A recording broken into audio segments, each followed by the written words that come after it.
the long years passed, plants grew thickly over the castle walls, and the rumour spread that the silent castle held a fierce dragon.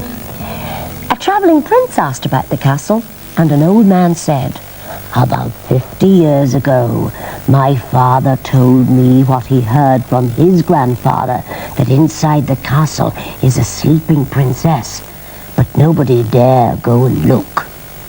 The young prince, however, was excited by these words and pushed on towards the castle.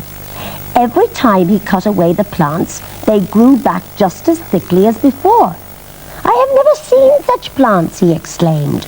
Then a young fairy came and handed him a large sword with a cross set into the handle. With the help of this sword, the prince was pushing his way into the castle when suddenly a dragon attacked him with his fiery breath.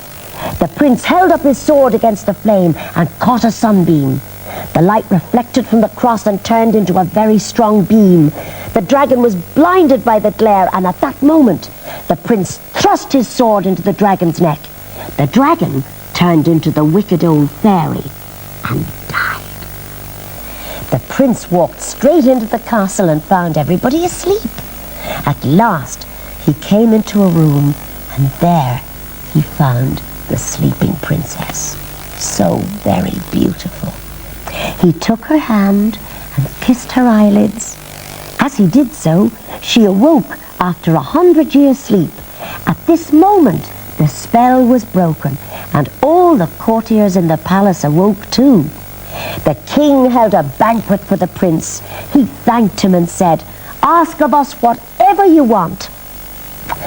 "Well, your majesty, I would like your daughter for my bride," said the prince. And so the prince and the beautiful princess were married, and great joy resounded throughout the land. And they all lived happily ever after. Now,